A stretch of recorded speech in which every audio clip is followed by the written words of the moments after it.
live on your tablet, phone, and the KUTV app. This is 2 News Live. Thanks for joining us on 2 News Live. I'm Brian Schnee. It is Tuesday, July 11th. We're going in depth tonight on fire concerns here in Utah after the state's largest wildfire of the season broke out yesterday. A live report coming up from Ariel Harrison in just a few minutes. Also taking a look at artificial intelligence. What is AI? Why so much talk about it over the last 6 months? Lincoln Graves will have a live report coming up in a few minutes. Before we get there, let's take a look at your headlines right now and what you can find on KUTV.com. A lot of these stories all on our website right now. A Utah State University football player booked into the Cache County Jail for aggravated kidnapping and rape and drug distribution. Investigators claim the man dragged his victim away from a party and assaulted her in a ditch. Also making headlines today, happening right now. The Salt Lake City School Board is expected to begin discussions on a topic many parents worry about. We're told we may get a list of elementary schools in the district that may eventually be closing down. Also, the application process for Utah's newest first-time homebuyer program is now open. The program was created during the past legislative session. Homebuyers get up to $20,000 towards their down payment, paying down interest or even closing costs, but there are some stipulations on what you have to buy. You can find that on our website, KUTV.com. As we go in depth tonight, you can always get in touch with us during the show. You could use the hashtag 2NewsLive. You can find us streaming on all of those platforms there, YouTube, Facebook Live. We are everywhere, also on KUTV.com and the 2 News mobile app. Let's go in depth tonight on the topic of wildfire. A large wildfire burning near the I-70 border with Utah and Colorado. It's grown in size overnight. Flames have burned more than 1,800 acres, 0% contained. Ariel Harrison out there in Grand County live for us tonight. Ariel, what did crews tell you today? Yeah, so crews are still here on scene. Yes, they've guesstimated about 1,800 acres, and we do expect new containment numbers coming in shortly just tonight. Let's show you kind of the landscape of where we are. You can see this charring in the soil. The I-70 area is just over this hillside. It's tough to see because we are a little bit tucked away in a little valley, but you can see kind of the area that the fire ripped across, came this way, and just took out everything in its path. We have state and federal agencies all assisting on this. If I can zoom up to show you, it looks like there's actually a work truck out that way, but they've utilized resources on the ground, air. I asked about personnel numbers. It was over 100 that are on the ground in terms of, you know, the fire teams that come out and assist. But yeah, a big one. Spans about 6 miles, they're guesstimating at this point. And yeah, we do expect new containment numbers soon. And as you guys know, or we've been reporting, I should say, that this started from a rollover crash off I-70. So turns out they're seeing more sparks or starts like that just from roadside. So they're asking everyone to be so careful because this is what can happen as a result. A topic we've talked about here on 2 News Live over the past few days is roadside fires, what you can do with your vehicle. So please check out some of our past reporting from 2 News Live on our YouTube channel. Ariel, very barren land out there. I mean, you're really just kind of in a flat area. There's not homes out there, but were there other threats out there, other concerns with this fire? If I remember correct, this thing burned right along I-70. Was that a big issue for firefighters? Exactly. It was a major concern initially because, yeah, we have the vehicles coming, but as I was talking with people today here on scene, they said that vehicles, they slowed down, they got to the farther shorter of the highway, but it is very concerning when you see flames come that close to where people are. And unfortunately, it's something that's happening more and more just because of the dry and hot conditions, and that's leading to those, you know, they call the roadside highway sparks. But yeah, it's barren land out this way. No structures, but they do say it's just a good reminder of, you know, this brush that was here, it's gone. You can see just how thick some of it is growing though. The charring, you can see how thick the grass must have been. And that again is thanks to our the winter we just had where we were blessed with a lot of water. So it just gives you again perspective of how quick these things can spread. It went from 800 to 18 1,800 acres overnight, so it spread quickly. And again, just a really key reminder for us this time of year. Ariel Harrison live for us in Grand County tonight. You can also check out Ariel's report coming up tonight on 2 News at 6 o'clock. Ariel, thank you. She also spoke with Jason Kirks from the Bureau of Land Management about the conditions in this area and how they impact firefighting. These type of conditions can be really difficult to work in, not only for our firefighters, because of course it's hot and dry, which makes the fire rekindle easily if it has the right opportunity, but it's also hard on the the firefighters because it's hot out here, and it's there could be the risk of heat related illnesses for our personnel.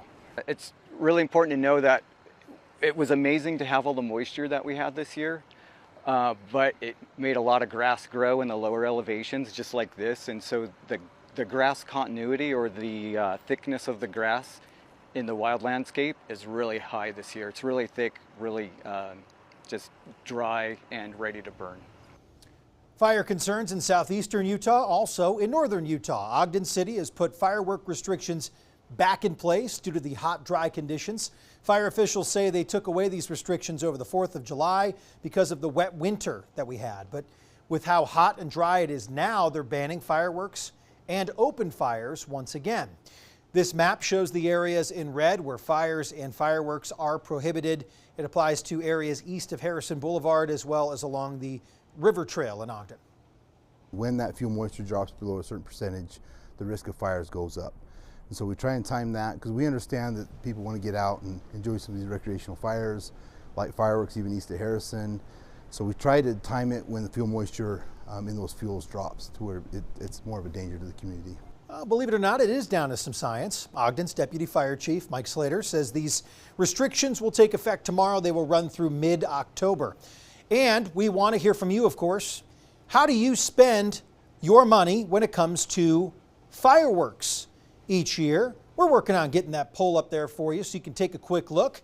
The options on the poll, more than $250. Honestly, it's pretty easy to spend $250 on fireworks because the big packs are like 90 to 110. And if you're really in the mood, Chase Thomason, you could fork out some cash. 5% saying up to $250, 5% saying up to $100. And you're shaking your head there. 80%, nothing. You say not a fan. I have, just so you know, I'm very honest with you, especially on this program. I did not buy fireworks this year, so no money spent for me. I mean, I like watching the professionals do it, but I think it's a lot of money. You've got 10 fingers, you have 10 toes, right? So that's the goal, is to prevent any issues. I have a furry creature that doesn't really like the loud noises either, but hey, to each their own. Perspective all changes with the dog and the child as well. So things change when you get older, right? And we've covered way too many fires, I think, in this job here in Utah. And of course, we have fire danger for today. So this is a new map, Brian, that we're going to be showing you over really the entire fire season. You can see the legend right there. It kind of factors in where we have some of these dry thunderstorms, either isolated or scattered.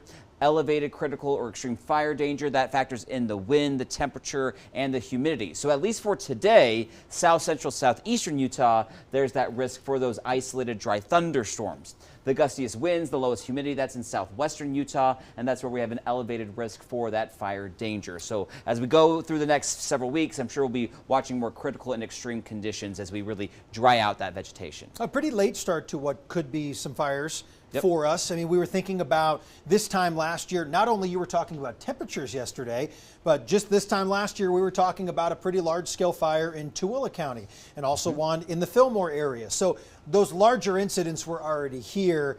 There's still time, though, for this season for us to dry out. And we're going to dry out. It's just regardless, just because of our climate, July, August, some of our driest months. Sound like a broken record, but it all makes sense. Let's take a look at your forecast. Yeah, another hot day. Temperatures not quite hitting 100 degrees, but we did get very close. 98 here in Salt Lake City, just a few degrees shy of that. Record 104 back in 2021, so just a few years ago.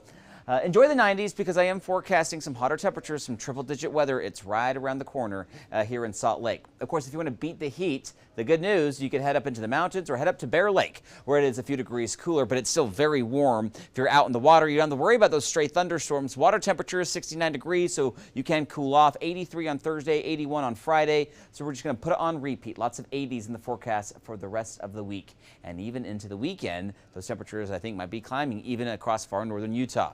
So here's what's going on. We got this ridge of high pressure. That's why temperatures are hot. It's also bringing in a little bit of moisture into south central and southeastern Utah. And that's where we have these stray showers and thunderstorms. Nothing too significant. We're not really seeing any wetting rains, but a little bit of lightning and gusty winds coming out of these thunderstorms. So hopefully we don't see any dry lightning. But it's something that we're definitely watching from Escalante, Capitol Reef, trying to push towards Canyonlands. Maybe Moab could see some gusty winds near some of these showers, but again, not a lot of rain. We've had some gusty winds, though, over Lake Powell with those showers that have been kind of diminishing at this hour. Now, tonight, we will be cooling off, upper 60s and low 70s. So pretty mild tonight, at least in the lower valleys, but of course, Cache Valley, Park City, 50s. Low 60s from northeastern into central Utah, clear skies, and those showers tonight will be gone in southeastern Utah. Tomorrow, those showers are gone by the afternoon. They're kind of staying well to the east, so we got hotter temperatures as a result. 105 in Moab, 102 in Lake Powell, 105 in St. George, and we'll be in the mid to upper 90s here in northern Utah. Mentioned it's about to get even hotter. Here's why. We have this ridge of high pressure, and the extreme heat is just to our south, but it's going to be dangerously hot regardless as we head into the weekend down in southern Utah, closer to this ridge of high pressure. Now, by Friday, there's a slight dip in the jet stream, so we might drop a couple degrees in northern Utah. Doesn't last long because this high expands and moves right over the state, and that's when we could see the hottest temperatures of the year so far in northern and southern Utah. So St. George, there's no rain in your forecast. Still a little breezy tomorrow, 105. Less wind on Thursday, 106. And then we're close to 110 on Friday. Dangerously hot over the weekend. Sunday's your hottest day at 113 degrees with those overnight lows very mild in the upper 70s. Salt Lake, upper 90s tomorrow, mid 90s Thursday, low 90s Friday. That's the dip that I mentioned. Hey, that might be a degree below normal. And then we're climbing back into the mid 90s on Saturday. And then there's the hottest weather of the year, Sunday and Monday above 100 degrees. And that's being a little conservative. Some of the computer models are hinting at maybe 102, 103, 104. We'll see Sunday or Monday. So we got hot and dry weather moving in. So where are we right now? Kind of just average-ish? I mean, I see we're a little bit above our normal high, but for a while it seemed like we were flirting below that. Right. Are we kind of just right on track at this point now? A little bit above normal because you have to factor in those morning temperatures as well. So normal is 68, so every morning low is basically above average. So yeah, I mean, compared to the last several years, it feels cooler. But this is actually still slightly above normal. So our friends in southern Utah and St. George, they've probably been really enjoying the 90s for the most part. They haven't really had a ton of triple-digit temperatures yet, but they're now going to see a stretch several weeks above 100. The time is now. Yep. Thank you, Chase. Remember to download our 2 News weather app to know about changes in your neighborhood. You can always get updated forecasts, as well as some live radar right at the palm of your hand there on your phone. The app is free to download. Some of the biggest and brightest minds in the tech world have converged on Park City, Utah this week. They are here for the 22nd Brainstorm Tech Convention put on by Fortune magazine. They've come to discuss all things tech, but the big elephant in the room is artificial intelligence, also known by us as AI. We talk about it quite a bit. It's been in the headlines a lot over the last 5-6 months. Lincoln Graves is here. Lincoln, where does the tech industry believe AI is going? Yeah, you know, Brian, a lot of people aren't exactly sure because it's so new. It certainly is a hot topic. It's being talked about a lot. But if you were to ask somebody at this Brainstorm Tech Summit happening in Park City where they think it's going, a lot of people couldn't tell you because it's so new and they just wonder what directions it's going to go. So we went up there to this conference being held in Park City, tech industry leaders from all over the world there. We started this by asking people on the streets of Park City, hey, what do they know about AI? And honestly, the opinions run the gamut. Some haven't heard of it at all. Some have said, you know, I've heard of it a little bit. I've heard about that thing, ChatGPT. And then others have really kind of dived into this, and some are really excited about it, some are worried about it. But again, no one really can say for certain where we're going with this thing because it is so new, things are so uncertain, but a lot of people are wondering about the possibilities, Brian. Lincoln, obviously we're talking about AI, but the convention itself, the summit itself in Park City, goes on a number of days. There's former athletes there. There are some of the biggest names in Utah tech, but also around the world, right? I mean, these are some renowned tech heads, if you will. Absolutely. This draws people from all over the world. And this is the 22nd year they're doing Brainstorm Tech, and it's the first time they're actually doing it in Park City. This has been held in Aspen for most of the past years, but as you know, Utah has a burgeoning tech industry. We've talked about Silicon Slopes down in Utah County. So they wanted to perhaps get a change of venue. I was told they were outgrowing Aspen, so they decided to come here. They certainly want to be able to play when they're here, a lot of these tech leaders. And you can do that in Utah. This is up in the Deer Valley area. They are hiking, they're rafting, they're biking, either before or after they come together to talk about tech. So a lot of people from all over the world coming here because of Utah's burgeoning tech industry. And again, this is the first year it's being held here. I'm told that if they like it, they'll keep coming back here. Because it is such a good place to kind of talk about the tech industry. I spoke with a lot of tech companies actually based here in Utah. One of them, Bamboo HR. They provide HR software to small and medium-sized companies. The CEO, again, based here in Utah, and he said, hey, there's a reason they decided to come here. It's because we have a lot of tech people here. Brian? Lincoln Graves live for us tonight. Not any longer in Park City, was there yesterday, and Lincoln got to live it up a little bit there at the Montage. Lincoln, thank you.